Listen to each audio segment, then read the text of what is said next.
kuning ora nguni patene sang abimanu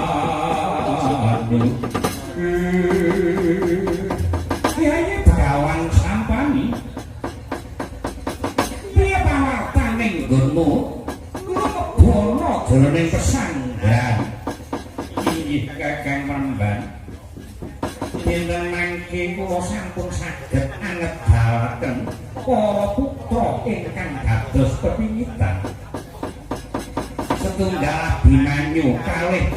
Bambang Sumitra Bambang Sayom lan sapanunggalanipun Kanjeng pamarya kamu piye dinten mangke kadhawuhna dumateng sedaya para putra Kurawa kineng miranti dedamel lanjapun Abimanyu dene sang Senopati ditemangke kadhawuhna dumateng anak kula Kuntirtanata ya dene kan bakal miji anakku si Jayadrata kula Jayadrata wonten dawuh Remban kalunge puspita rinunte kanggo pratandha kiwa dinaga dadya Senopati Agung matur sembah sewu ing panuwun Remban Tirtanata kowe maju dadi Senopati aku dak puji dikir ana ing pertapan nggih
iki Abimanyu yo ora tedegalengan aku Kartowarma lho karo wong kang rama mbuh ora idem pancen kowe Sarapati ora aku Muhammad rene ora kena rangkek batang aja mati jemong sak negara butuh karo tinggal anu mawon kosa biasa mawon oke aku nunggu pun monggo ya pun monggo ya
ketemu kotoran dan petik besok kotoran menggemo bariskan kait api manyu ojo direng-direng bumi tak lepas hidung kapan atas ora kentas nyawa sempat dideri-derang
Wijaya wis datang bisa ananding sedaya para Kurawa namung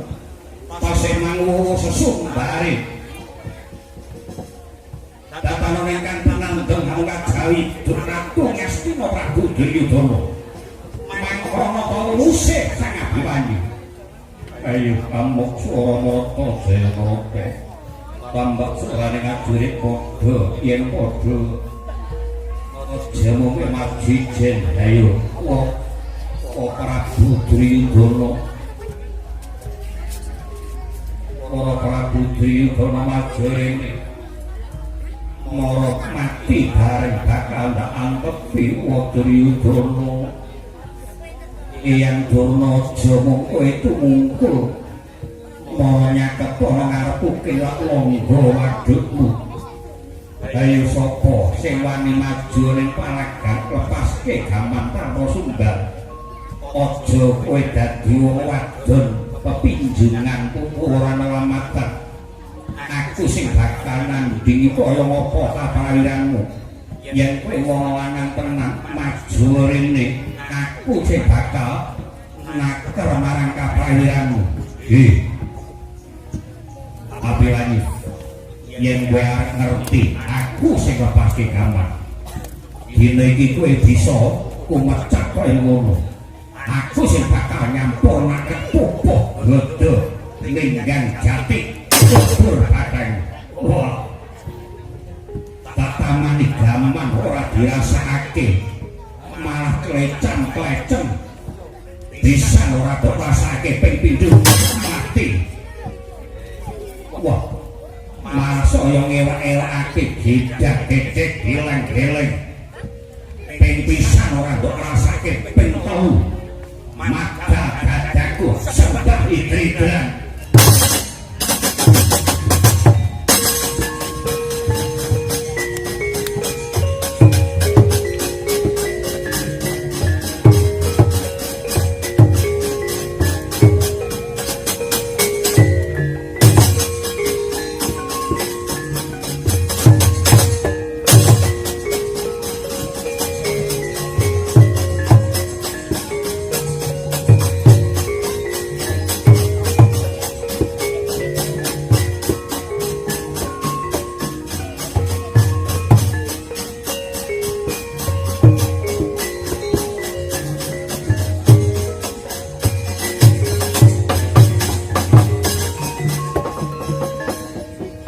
bumi goncang ganjing langit kelap-kelap kapon regincangi maris risang mereka andruk Yai Damopo sepiro to larane nganti mergo sira kelangan anak-anakmu sandhek kadang-kadang kula abinane kan gugur ning panjang Kakang Rabu sinten ingkang damel guguripun anak kula pun abinane dereng lega manah kula menawi kula dereng saged nikah janggalipun sing gawe patine anakmu siapan ayo kadobo tumenggung jaya drata kuwi nyekseni kok Prabu ketemu gedhe cilik tuana wong dono keling bakal katutake dosa ya ing dina iki aku ora iso gawe patine wong dono keling aku trima pati ogo kok Prabu Prabu nyekseni aku sing dadi pasekeh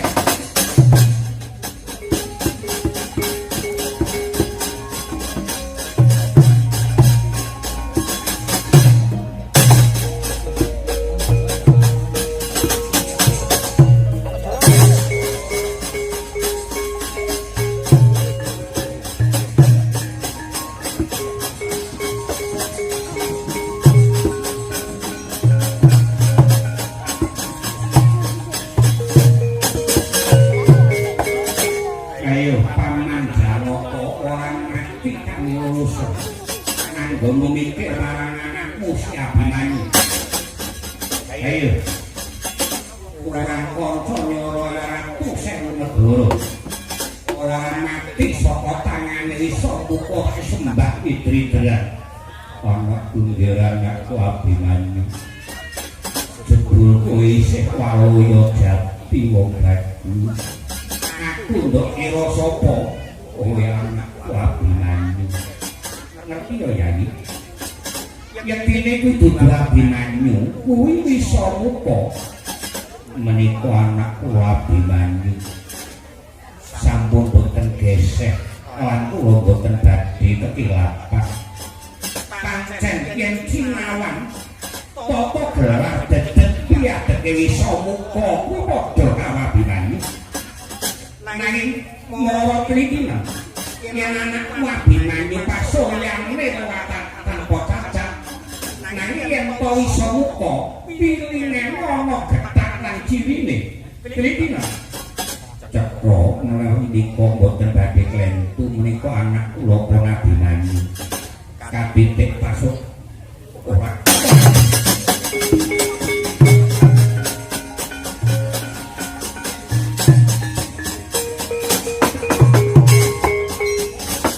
menika anak kula Abimanyu kuwi iso muka namung caranipun kados pundi Tirtanata dina iki dipinitake ana ing Gedhamoja wancine metu jam 4 bakal diluwari saka ing Gedhamoja lajeng caranipun Sanghyang Surya Toba dak surunge nganggo senjata cakra kabeh diwalik paningale para Kurawa dikira kamu wis ngisireni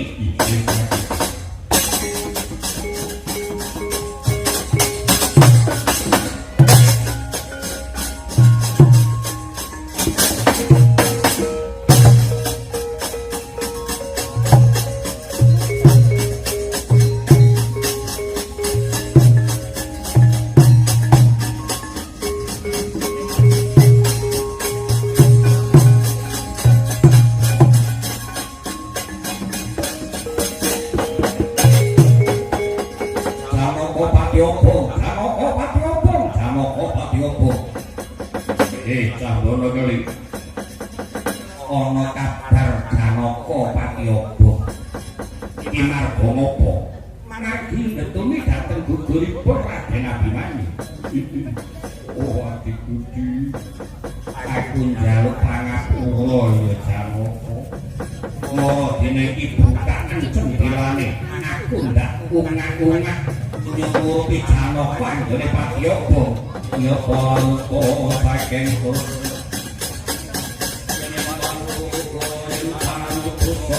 santri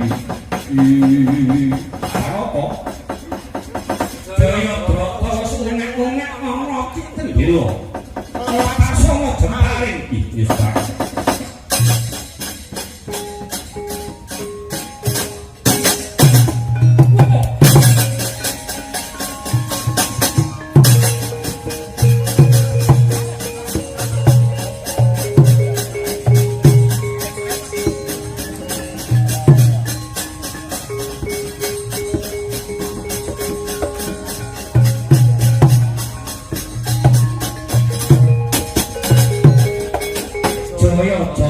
Gurundung sirai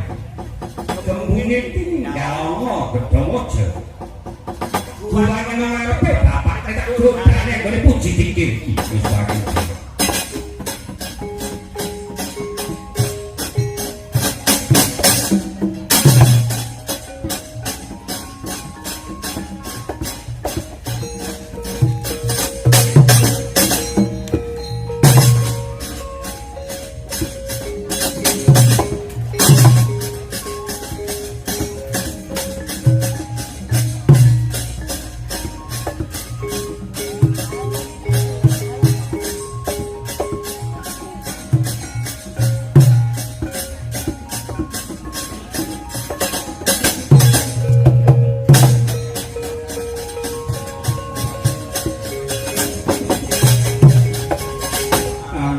Jaya Jatra muga kowe jaya anggon maju perayaan sabda jati sabda dadi sabda jati sabda dadi Jaya Trata menang uripa menang uripa Jaya Trata menang uripa menang uripa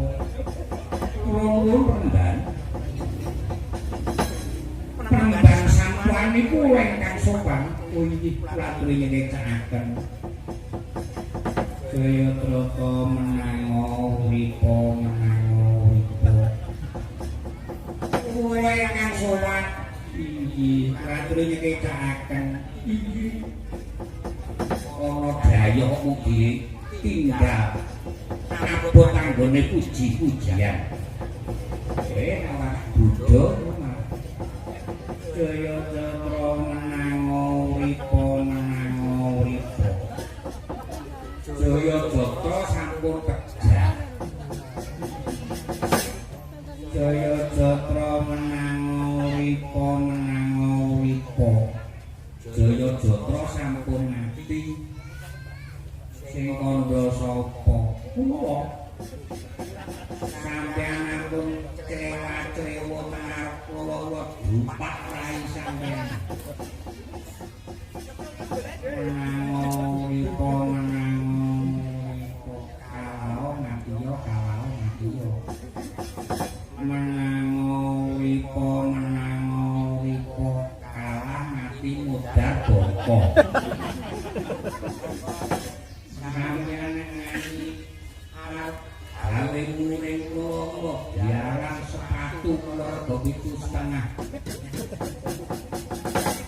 menang uripa kalau mati yo menang uripa kalah mati menang urip kalah mati mudah bongko menang urip kalah mati menang urip kalah mati aduh bajingan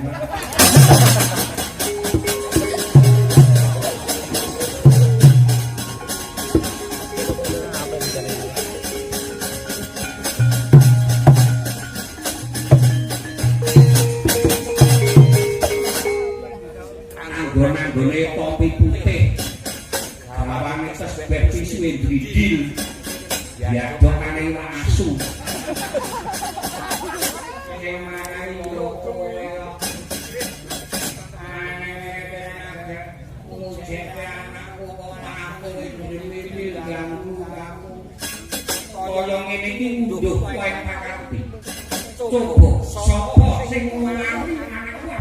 Ayo Mitra kalawan Sabandang saya kowe wani timbul warna karena Tundawati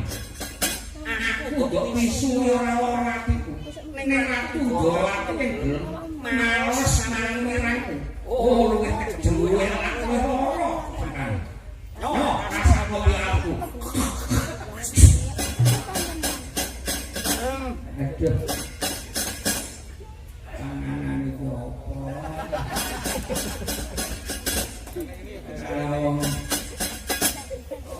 sambel goreng isih kabeh.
ya baru saking rodo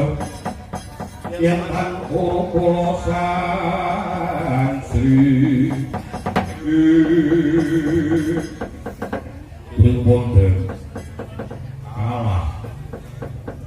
kalah tak Dursasana kalah oh mau ora iso nglawak sampeyan iku wajeng kecejero kaya ora bakal menang kowe aja ngilo karo aku kok kowe aja nyepeleke karo aku lan sampeyan ngejoke apa sampeyan kalah niki diakal mawon ya kali Raden Werkudara niku sirikane kok njen banyu mantang sampeyan mangumpat ten sakiduling kali cing-cing doling mungkin Raden Werkudara ngumpat kali cing-cing doling Poncoro bakal apes durite ora tekan ngene lumpat mesti bakal nyemplung ana kali gampang sampeyan mung kali njloki saka dhuwur yo ini ayo panas yang ini oh oh mulai ilmunya Werkudara kuwi mayar oh Werkudara ora parah ojo diiring aku mundur kan bebatang dene kiyoyan aku ayo maju rene aku yang kalah aku yo mok yen kalah ora Kakang Dursasana Werkudara anak Iman Pandu Tengen lawan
aku yen nampa wilalate Pak Wajastarata ora bakal nampa wilalat wong sing disiki kono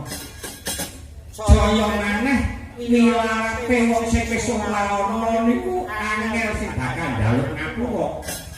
nek yen wilalate wong sing isih urip anggere digawake gula teh niku ora bakal nampa wilalat mboten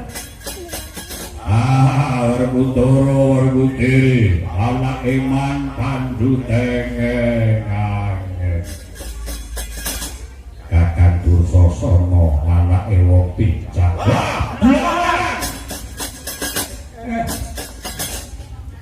buruk